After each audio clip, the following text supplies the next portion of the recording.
हाय दोस्तों, मैं हूं ज्योति पाल और आप सभी का स्वागत है मेरे चैनल ज्ञान ज्योति कंप्यूटर में।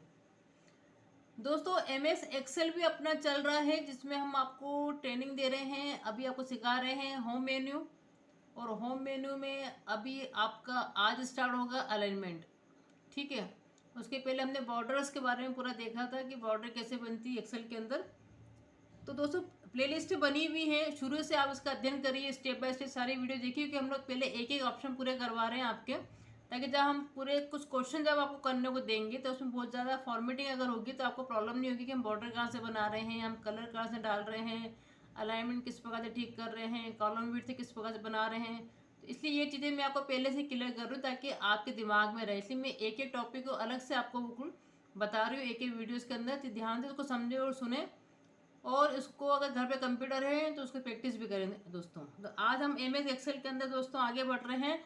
होम मेन्यू के अंदर हम लोग अलाइनमेंट देखेंगे।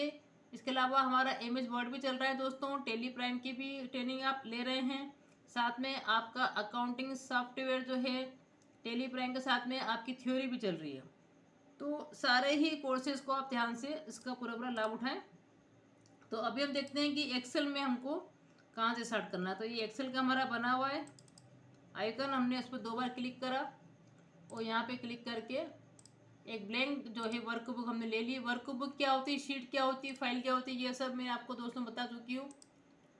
तो आप पूरी स्टेप बाय स्टेप देखेंगे हम कहाँ से क्या क्या बता रहे हैं आपको, है ना। तो ये चल रहा है दोस्तों आपका होम मेन्यू। फाइल मेन्यू में आपको यहाँ से करवा चुकी हूँ दोस्तों, और होम मेन्यू जो है आपका चल रहा है। तो होम मेन्यू के अंदर जो है आपका एक तो कट कॉपी पेस्ट क्या होता है ये मैं आपको बता चुकी हूँ। फॉर्मेट पेंटर क्या है आपका, इसी प्रकार से फ़ॉन्ट ग्रुप जो है आपका ये मैंने आपको पूरा कवर करवा दिया था। इसमें जो बॉर्डर्स था आपका ये मैंने शायद पिछले वीडियो में आपको पूरा समझाया था कि कितने कितने प्रकार की बॉर्डर बनती, कैसे ऊपर नीचे की डार्क बनाते हैं अपन, है ना, हाईलाइट करते हैं, इसमें ड्रॉ बॉर्डर क्या होती है, ये सारा आपका हो चुका है। अब हम देखते हैं कि जो अलाइनमेंट देके रखा हुआ है, अगला जो ग्रुप आपको दिख रहा है ये लिखा हुआ है अलाइनमेंट। तो मतलब अलाइनमेंट से उनका मतलब ये है कि जब आप ये जो सेल होती है आपकी, इस सेल के अंदर जब आप कोई टेस्ट लिखते हैं तो वो इतने बड़े सेल में कहाँ पर आए। जैसे थोड़ा सा देखो, इसकी लंबाई थोड़ी मैंने आपको बताई है किस प्रकार से आप बढ़ा सकते हैं। यहाँ से पकड़े तो आपका पॉइंटर इस प्रकार से बनता है, तो आप यहाँ से उसको दबा के, माउस को दबा के ऐसा बढ़ा सकते हैं। तो हाइट और ये विड्थ आपने इस प्रकार से बड़ी कर ली है। अब इतने बड़े सेल में अगर मैं कुछ भी लिख रही हूँ तो वो कहाँ पर लिखा हुआ आएगा।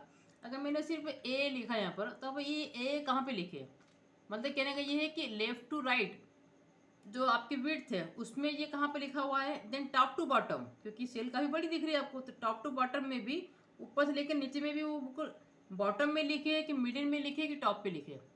और अगर लेफ्ट टू राइट के दोस्तों में अगर बात करती हूँ, अगर लेफ्ट में चल रहे हैं तो लेफ्ट में लिखवाना है कि सेंटर में लिखवाना है कि राइट में करना है, जैसे अपन वर्ड में करते थे उसी प्रकार से। तो मैं यहाँ लिख रही हूँ, मतलब 2 चीज़ें होगी देखिए। एक तो ऊपर से नीचे में आपको कहाँ पे लिखवाना है, इतने बड़े सेल के अंदर बुक नीचे लिखवाना है कि बीच में लिखवाना है कि बॉटम की बिल्कुल टॉप पे लिखवाना है आपको। और लेफ्ट टू राइट की अगर बात करूँ तो उसमें आपको लेफ्ट टू सेंटर राइट कहाँ पे लिखवाना है।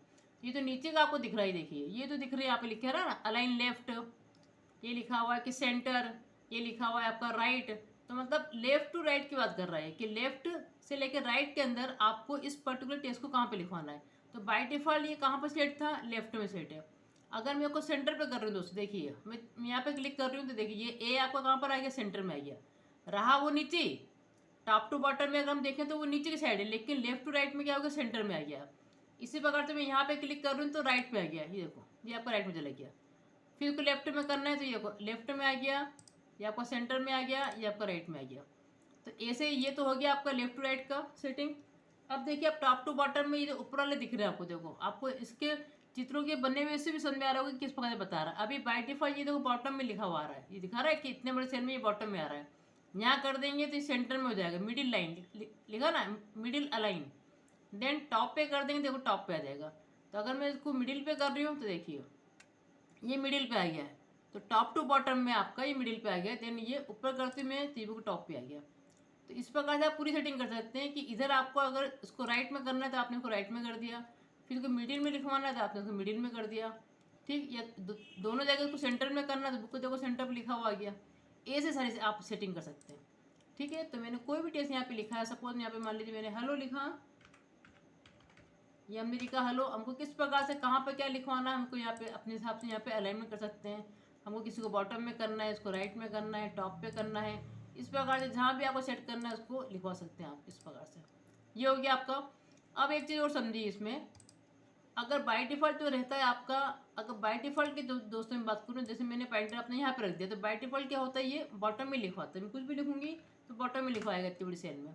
अब इसमें कुछ चीज़ें और भी है, जैसे यहाँ पे लिखा हुआ है डिक्रीज इंडेंट और इंक्रीज इंडेंट, मतलब इंडेंट के हिसाब से आप अभी क्या हो रहा है, सेंटर में हमको सेंटर में आ जाता है, लेकिन हमको सेंटर और लेफ्ट के थोड़े बीच में रखना है, तब हमको थोड़ा थोड़ा करके अगर बढ़ाना हो तब हम यहाँ पे देते हैं इंक्रीज इंडेंट के हिसाब से। तो यहाँ पे अगर आप क्लिक करेंगे तो ये देखिए स्टेप बाय स्टेप वो पॉइंट टू पॉइंट आगे बढ़ रहा है, थोड़ा सा आगे बढ़ा अभी, फिर मैंने क्लिक करा तो थोड़ा और आगे बढ़ा। तो यहाँ से आप जो है अपने हिसाब से सेटिंग कर सकते हैं कि कितना इंडेंट आपको उसको आगे करना है। देन इसको वापस अगर आपको पीछे करवाना है तो आप कर देंगे डिक्रीज इंडेंट, फिर आप क्लिक कर रहे हैं, देखो ये आपका यहाँ पे डिक्रीज हो रहा है, ठीक है। तो ये पॉइंट टू पॉइंट चलेगा अब आपका, ठीक। तो यहाँ से इस प्रकार की सेटिंग भी आप कर सकते हैं। और अगर और देखिए आप इसमें कि अगर मैं चाहती हूँ इसमें और सेटिंग करना, जैसे मैंने यहाँ पे कोई लिखा, जैसे मैंने यहाँ पे लिखा आइटम, कोई अपन सेल में कुछ चीज़ लिख रहे हैं, आइटम लिखा मैंने, अब और भी चीज़ देखे रखी, देखो ये जो दिख रहा है ना आपको ओरिएंटेशन, इसका ये किस प्रकार से लिखे हैं। अब यहाँ पे क्लिक करेंगे, यहाँ पे और ऑप्शन दिखेंगे आपको। एक लिखा हुआ है कि एंगल काउंटर क्लॉकवाइज या फिर एंगल क्लॉकवाइज, जैसे घड़ी चलती है आपकी उस हिसाब से आपको घुमाना है उसको, कि घड़ी की विपरीत दिशा में घुमाना है। तो अगर आपको एंगल क्लॉकवाइज करना है तो घड़ी जैसे आपको चलती है उस हिसाब से घूमेगा आइटम, तो देखो ये ऐसा आ गया है ना, मतलब लेफ्ट टू राइट अपनी चलती है ना, उस हिसाब से हो गया। मैं कंट्रोल जेड कर रही हूँ उसको। अगर मैं उसको देखती हूँ कि नहीं इसको तो क्लॉकवाइज उल्टा घुमाइए, काउंटर क्लॉकवाइज करिए, तो ये देखिए तो घड़ी की विपरीत दिशा में फिर ये घुमा, इस प्रकार से घुमा रही है आपका, ऐसा आ गया आइटम। तो इसको भी किस प्रकार से लिखवाना है इसकी बात हो रही है, ठीक। फिर मैंने कंट्रोल जेड कर दिया इसमें। अब मैं देती हूँ उसको, अगला इसमें देकर रखा हुआ है वर्टिकल टेक्स्ट, इसी आइटम को मुझे वर्टिकली लिखवाना है, तो मैंने यहाँ पे क्लिक करते ही देखिए अब थोड़ा सा आपको बड़ा करना पड़ेगा सेल, तभी आपको देखेंगे, क्योंकि ये सारे आपके लेटर देखो वर्टिकल हो गए। देखो आइटम आपको ऐसा हो गया। आपको हेलो को भी वर्टिकल करना है तो आपने यहाँ पे क्लिक करके उसको कर दिया वर्टिकल टेक्स्ट, तो ऐसा वर्टिकली भी लिखवा सकते हैं उसको, ठीक। इसके अलावा फिर अब मैं यहाँ पे रख के थोड़ा लिखती हूँ ताकि आपको दिखे अलग अलग जगह पे अपन क्या क्या लिख रहे हैं। अब मैंने यहाँ पे लिख दिया है अमाउंट, ये अमाउंट लिखा। अब इतने बड़े सेल में आपको और क्या क्या सेटिंग कर सकते हैं आप देखिए। इसमें मैंने यहाँ पे पॉइंटर रखा, अगला क्या देकर रखा है इसमें, ये आपका क्लॉकवाइज हो गया, वर्टिकल हो गया। अब देखो रोटेट टेक्स्ट अप, मतलब ये जो आपका टेक्स्ट लिखा हुआ है उसको रोटेट करना है, लेकिन अप के साइड करना है। तो अगर मैं यहाँ पे क्लिक कर रही हूँ दोस्तों, तो देखिए ये एकदम से अमाउंट मेरा कैसा हो गया, रोटेट हो गया है एक तो, और वो भी अप की साइड में हुआ, मतलब अमाउंट मेरा ऐसा घुमा है तो ए मेरा इधर आ गया और ये इस प्रकार से घुमा है आपका, देखो अमाउंट आपको ऐसा लिखा हुआ आ रहा है, ठीक है। अगर इसी प्रकार से मैं इसको नेक्स्ट देती हूँ यहाँ पर कि नहीं इसको रोटेट टेक्स्ट डाउन करना है, तो डाउन की ओर से क्या होगा कि इसे घूमेगा तो आपका टी नीचे की ओर चला जाएगा, ये देखिए तब ये अमाउंट देखो ऐसा लिखा हुआ आ रहा है, ये ऐसा हो गया। तो इस प्रकार से पूरी सेटिंग आप कर सकते हैं। आपको किस प्रकार से टेस्ट लिखवाना, कभी कोई जगह से कम पड़ती है, बहुत सारे अगर आपके कॉलम से और आपको बहुत सारी हेडिंग देनी है तो आप इस प्रकार की सेटिंग यहाँ पे बता सकते हैं कि क्या क्या करनी है। उसके अलावा हम पूरे सेल की, पर्टिकुलर सेल की हम पूरी फॉर्मेटिंग कर सकते हैं। इसी एक ऑप्शन आपको देखा रखा है कि फॉर्मेट सेल अलाइनमेंट, जब मैं यहाँ क्लिक करूँगी ना दोस्तों तो पूरा आपके सामने एक टेबल आ जाएगी, पूरी आपके सामने एक ये पॉपअप आ जाएगा इसमें कि फॉर्मेट सेल के लिए आपके नंबर की सेटिंग करना हो, अलाइनमेंट की सेटिंग क्या होती है, फ़ोन की सेटिंग पूरी आप यहाँ से कर सकते हैं। बॉर्डर जो मैंने आपको वहाँ से बताया था वो यहाँ से, और आपको यहाँ पे ऑप्शन मिलते हैं। फिल कमांड आपको मिल जाता है इसमें, साथ में आपको मिल जाता है प्रोटेक्शन। तो ये आपका धीरे धीरे कवर होगा, एकदम से एक ही वीडियो में मैं सारा आपको नहीं बता पाऊंगी दोस्तों। धीरे धीरे करके अपन आगे बढ़ेंगे जिसमें बहुत सारी चीज़ें आपकी करीब रहेगी। जैसे ये टेक्स्ट अलाइनमेंट मैंने आपको यहाँ पे बहुत कुछ सिखा दिया है, तो यहाँ पे हॉरिजॉन्टल में भी आपको सेम टू सेम दिखा रहा है कि आपको लेफ्ट में करना है, इंडेंट के सेंटर में करना है कि राइट में करना है। ये तीन चार आपको सेम दिखेंगे। इसके अलावा फील जस्टिफाई थोड़े से आपके अलग आ जाते हैं। इसी प्रकार से वर्टिकल में आपको टॉप पे लिखवाना है, सेंटर में लिखवाना है कि बॉटम में लिखवाना है, वो चीज़ आपको यहाँ पे भी मिलेगी। लेकिन इसके अलावा और भी कुछ चीज़ें आपको मिलेगी, जैसे रैप टेक्स्ट क्या है, श्रिंक टू फिट टेक्स्ट क्या है आपका, श्रिंक टू फिट क्या है, मर्ज सेल्स क्या है, ये कुछ ऑप्शन आपको और भी यहाँ पे मिलेंगे। तो ये आपको धीरे धीरे कवर होंगे। तो अभी बहुत कुछ मैंने अलाइनमेंट के अंदर आपको ये सारी चीज़ें कवर करवा दी है। तो अपन धीरे धीरे आगे बढ़ेंगे और आप इसकी प्रैक्टिस भी करते जाए, तो आपका जो आज का जो आपका था टॉपिक वो मैंने आपको पूरा कवर करवा दिया है। दोस्तों बने रहे चैनल पे, इसका पूरा पूरा लाभ उठाएं, इसको शेयर भी करें, लाइक भी करें, सब्सक्राइब भी करें। Thank you so much.